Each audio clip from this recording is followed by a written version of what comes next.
जो आर्थिक चीज़ें थी, जो वेल्थ थी, उसमें पिछड़ों की हैसियत 17% थी, 17%, 17। और आज 10 साल की एनडीए की सरकार के बाद पिछड़ों की आर्थिक हैसियत हो गई है केवल 9%। मैं कहना चाहता हूं चुनौती के साथ, वित्त मंत्री अपने जवाब में बता दें, अनुसूचित जनजाति का एक भी व्यक्ति देश में अरबपति हो तो बता दो, एक भी अरबपति हो तो बता दो, एक भी दलित को अरबपति आपने बना दिया हो तो बता दो, एक भी पिछड़े को बना दिया हो तो बता दो। आप जवाब में दे देना, आप डेटा दे देना, आप डेटा दे देना, हमारी दबाव नहीं रुकेगी। सभापति महोदय, जब बीजेपी की सरकार, जब बीजेपी के लोग विपक्ष में रहे तो ओपीएस की बातें किए।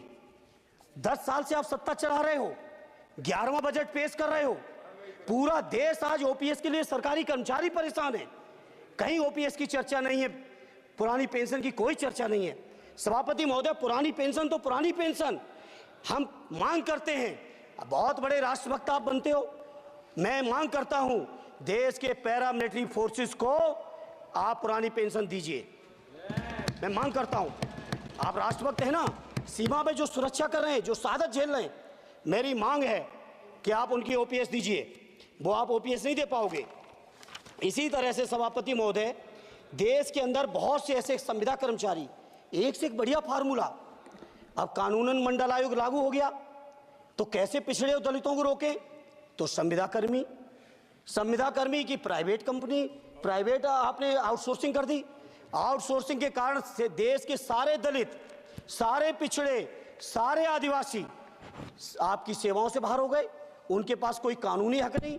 तो ये जो आरक्षण को खत्म करने के तरह तरह के जो आप लोग षड्यंत्र अपना रहे हो, इस षड्यंत्रों को देश का जनमानस पूरी तरह से जान भी चुका है, पहचान भी चुका है, और इसीलिए उत्तर प्रदेश से तो आपको कर ही दिया है बाहर, देश से भी बाहर जल्दी करेंगे और हमारे साथी मिलकर दूसरे प्रांतों से भी बाहर करेंगे।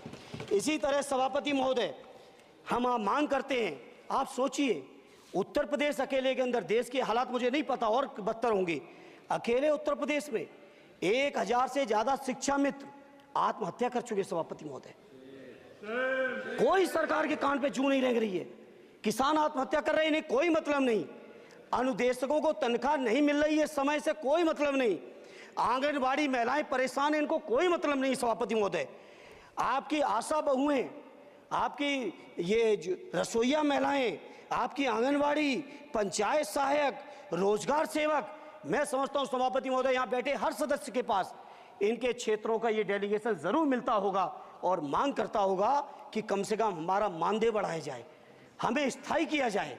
सभापति महोदय, इसके लिए सभापति महोदय, मेरी पार्टी के किसी भी मेंबर से हम नंबर कम कर लेंगे, टाइम, मेरा टाइम बढ़ा दीजिए, कोई भी मेंबर हमारे लिए दे देंगे टाइम, हम लोग। इसलिए सभापति महोदय, इन सभी समस्याओं के इसलिए मैं आपसे कहना चाहता हूं कि इनका समाधान करिए, और नहीं समाधान करेंगे तो अभी तो बैसाखी पे बन गए, बिहार और आंध्रा को पैकेज देखे फिर देश में कितने राज्यों को पैकेज दे पाओगे।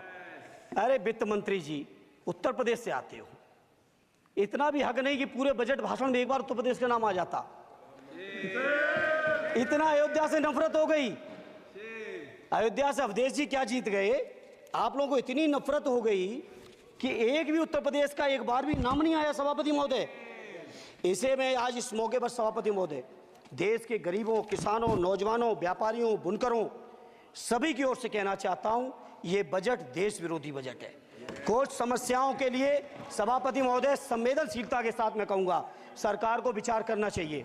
श्रद्धेय नेताजी जब रक्षा मंत्री थे, उन्होंने व्यवस्था दी थी कि देश के अंदर जो भी सैनिक शहीद हुए हैं उनको ससम्मान उनके घरों पे जाके राष्ट्रीय सम्मान के साथ उनकी अंत्येष्टि हो। मैं उन्हीं की परंपरा को आगे बढ़ाते हुए एक और मांग करता हूं सभापति महोदय, कि जो हमारे शहीद जिनकी अंत्येष्टि स्थल जहां कहीं भी बना हो, जिस भी परंपरा से बना हो, अरे आपको कुछ नहीं पता है, अरे यही तुम्हारे सैनिकों के लिए, यही तुम्हारा भाव है। सभापति महोदय, आप बोले सर। सभापति महोदय, मेरा अनुरोध है, अग्निवीर की योजना खत्म की जाए। ये 4 साल के सैनिक से देश की उतनी मजबूत रक्षा नहीं हो सकती, नौजवानों को गुमराह करके। केवल 4 साल, उन्हें दो ना, 60 साल तक रिटायरमेंट, 4 साल बाद वो कहाँ नौकरियां ढूंढेंगे। इसे मेरी मांग है, अग्निवीर की योजना खत्म की जाए। साथ ही साथ मेरी एक मांग और है कि जो शहीदों की शहादत स्थल है उसको शहीद स्थल के तौर पर डेवलप करने के लिए केंद्र सरकार को अतिरिक्त बजट देना चाहिए। मैं नहीं समझता हूँ इसमें किसी को कोई दिक्कत होनी चाहिए। इसी तरह सभापति महोदय, बातें बहुत लंबी लंबी की जाती हैं, थोड़ा सा मैं अपने क्षेत्र के बारे में कहूँगा। आदरणीय हमारे नेता माननीय राममूर्ति वर्मा जी ने भी कहा है, माननीय लालजी वर्मा जी ने भी, जो बाढ़ की समस्या है, जो समस्या बिहार में है नेपाल से पानी छोड़ने की, वही समस्या उत्तर प्रदेश की भी है। और विशेषकर पूर्वी उत्तर प्रदेश में अगर आप चलिए तो खीरी से शुरू करेंगे, पीलीभीत खीरी से लेके पूरा आप चले जाइए और एकदम कुशीनगर बॉर्डर तक, बिहार बॉर्डर तक पूरी की पूरी समस्या है। घाघरा जब आती है तो मैं समझता हूँ इन जिलों के लाखों लोगों को तहस नहस करके चली जाती है। जितना विकास होता है सभापति महोदय, बरसात के समय वो सारा का सारा विकास पूरी तरह से खत्म हो जाता है। इसलिए मेरी मांग है केंद्र की सरकार से कि बजट आप पास कर रहे हो तो कम से कम उत्तर प्रदेश से इतनी नफरत ना करो।